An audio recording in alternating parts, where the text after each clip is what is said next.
Ayan, Miguel shoutout po sa inyong lahat, Luzon, Visayas at Mindanao. Magandang umaga, magandang gabi, magandang hapon, magandang tanghali kung saan man po kayo ngayon.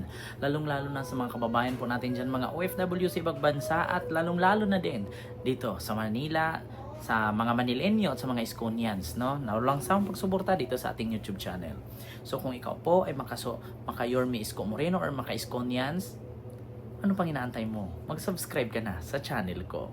So ito po, mga kababayan, actually, ang dami po kasing patutsada, ang dami kasing sinasabi itong si mga kasamahan ni Mayor Hani Lacuna, and especially yung mga congressman, yung mga buhayang congressman patungkol nga kay Yorme na taksil daw, manlilinlang, na wala daw isang salita.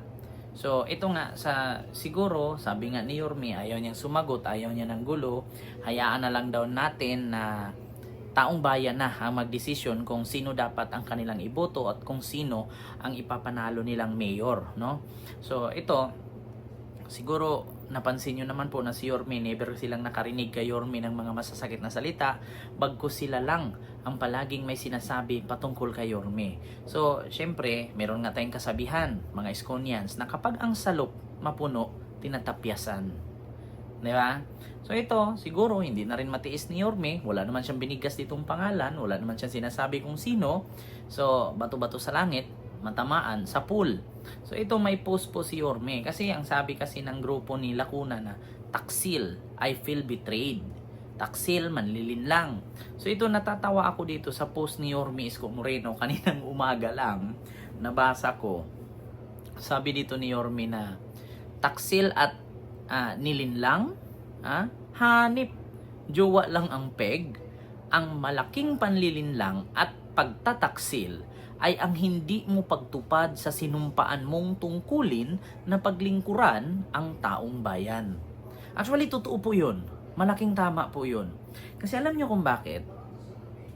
Alam nyo kung bakit na ang totoong taksil at manlilinlang, no, na sinasabi ni Yorme, yun yung hindi pagtupad sa sinumpaan na tungkulin na paglingkuran ang taong bayan. Totoo yun. Alam nyo kung bakit? Meron akong video dito na kung saan nagsasalita nga itong si Mayor Hani Lacuna na kung saan ay nagpapatunay lang na siya po ay hindi po niya pinaglingkuran at hindi niya ginagampanan ang kanyang pinanumpaang tungkulin na siya ay maglingkod bilang alkalde sa Maynila. So ito po ipapapanood ko sa inyo, kayo lang pong bahalang mag-react. Ang sinasabi ko po is, sabi niya sa akin, para ho daw maayos pa rin kasi nakaplastado na po lahat, maayos naman daw po ang pamamalakad niya, ay i-retain ko po itong mga taong ito. Kaya lang po over the months, napansin ko po na napapadalas po ata yung mga complaint regarding po sa pangungutong, halimbawa po sa traffic, yung mga enforcer po, na ako yung nasisisi. And there were a lot of instances na tinawag ko po yung attention ng head nila and he kept on explaining na tinatanggal daw nila, one strike policy. At saka napansin ko po, every time na meron po kaming department head meeting po every first Mondays of every month, ang pumapasok po sa city na funds coming from their department ay hindi po sapat. The last... So, yun po mga kababayan, mga Iskonians at Manilenyo. Ito po yung nagpapatunay na sinabi ni Yorme dito na ang pwedeng tawaging taksil or yung totoong taksil at manlilinlang, yun yung hindi ginagampanan, yung sinumpaang tungkulin para magserbisyo sa bayan. Na which is ito po klarong-klaro na hindi po ginampanan ni Hani Lacuna yung kanyang sinumpaang tungkulin para sa Manilenyo. Alam nyo kung bakit? Una, meron daw kasing sinabi si Yorme sa kanya na wag daw magtanggal ng tao kasi magaling naman daw mamahala at magaling naman daw magtrabaho yung mga tauhan ni Yorme. Ang problema lang doon, ikaw po yung ina ng syudad. Ikaw yung ina ng Maynila.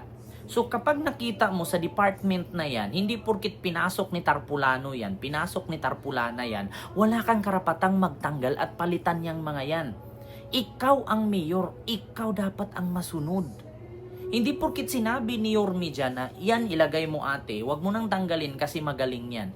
Hindi sa lahat ng bagay at sa lahat ng pagkakataon na yung tinalaga ni Yorme dyan na iniwan sa'yo ay hindi mo pwedeng galawin. Bakit? Sino ba si Yorme para mag-utos sa'yo? Mayor ka ng Maynila. Si Yorme, citizen na. Iniwan lang yan ni Yorme dyan kasi nung panahon na si Yorme ang nanungkulan, sumusunod sa kanya yung mga tao sa departamento na kanyang tinalaga. Ang problema lang, kaya siguro hindi sumunod yung mga tao sa tinalaga na departamento ni Yorme dyan, baka kasi kulang ka. Hindi mo ginampanan yung pagiging mayor mo. O baka kasi pulpul ka.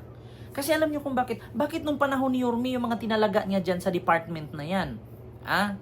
Maayos naman. Umunlad ang Maynila, gumanda ang traffic enforcer, walang kutong, malinis ang mga proyekto, walang corruption na nangyari. Bakit ngayon nung ikaw na? Bakit hindi ka sinunod nila? 'Di ba? Kasi nga baka ikaw yung may kulang. Tapos ngayon sisihin mo si Isko. Kaya nasira ang pangalan mo, kaya bumagsak ang Maynila dahil sa mga tauhan ni Isko na iniwan niya sa'yo. So hindi porkit iniwan ni Isko yung mga tauhan niya ay si Isko ang masusunod. Mayor ka. Kaya nga nasagot ka ni Isko dyan na ang totoong taksil at manglilin lang ay yung hindi pagtupad sa pinanumpaang tungkulin para serbisyuhan ang taong bayan ng Maynila. Diba? Hindi porkit iniwan ni Yorme yan dyan, ay hayaan mo na lang ding magtrabaho. Tanga ka ba? Mayor ka. Diba? Ikaw ang dapat masunod. Sino ba si Isko para utusan ka? So pagpakainin ka pala ng tain ni Isko, kakain ka rin. Nagpapatunay lang dyan na tamad ka, umaasa ka lang sa gawa ng iba. Umupo ka lang pagiging mayor dyan, nag-attendance ka lang, tapos ihayaan mo na lang yan. O sige, itong traffic enforcer, yung DPWH, or kung ano-ano pa dyan, hayaan na yan sila dyan kasi nga, mga tauhan ni Yorme ang nag-ano dyan, mga tauhan ni Yorme yan, tutulong yan sa akin. Kaya nga, dyan nag-uumpisa yung mga kutungan, dyan nag-uumpisa yung kabulastugan ng mga trabahante, kasi hindi sila pinahalagahan nung ina or nung ama ng city or ng Maynila.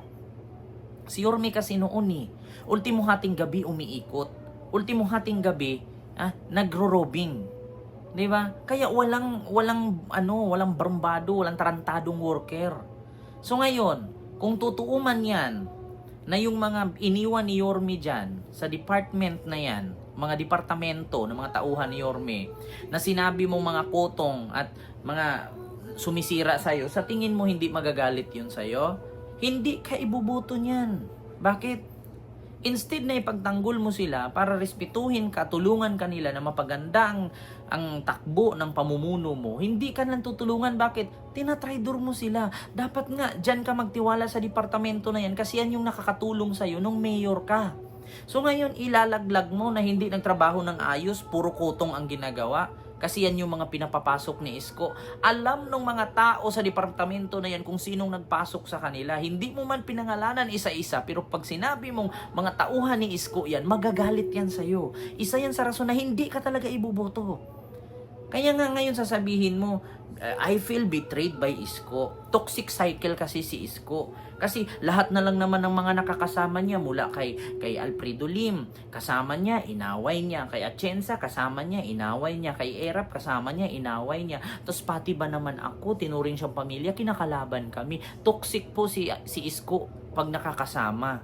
Di ba? So I feel betrayed, yung sinasabi mo. So ngayon si Yorme napuno, sabi ni Yorme, taksil at nilinlang, hanip jowa lang ang peg. Parang jowa lang, bakit taksil ang tawag ninyo kay Isko? Hindi ba pwedeng sabihin nyo lang na tinik si Isko sa inyo? Bakit kayo takot na tumakbo si Isko pagka mayor muli? 'Di ba? Ikarapatan ni Isko tumakbo yan. Nandito tayo sa Pilipinas. This is a democratic country. We can do what we want. Wala naman pong nakasaad sa saligang batas na kapag natalo ka, hindi ka na pwedeng tumakbo. As long as kaya mo at pasado ang edad mo at kumpleto mo yung requirements, no, sa bilang tatakbo pagka mayor ng Maynila, wala pong dapat magbawal sa'yo. Maliban na lang kung kaya kayo galit kay Isko, baka may mga tinatago kayong kabulastugan dyan at alam ninyo sa sarili ninyo na talo kayo ni Isko, kaya pinagtulungan nyo si Isko. Biruin nyo, kadami-dami ninyo si Isko, mag-isa lang pero takot na takot kayo. 'Di ba? Nagpapatunay lang talaga na mga pulpul kayo. Kaya ang totoong sa taksil at panlilin lang ay yung hindi mo pagtupad sa sinumpaan mong tungkulin na paglingkuran ng taong bayan. Yun yung totoong taksil. Si Isko pumasok kasi gustong maglingkod. Kayo pumasok gustong yumaman. Yun ang totoo. And I thank you, God first.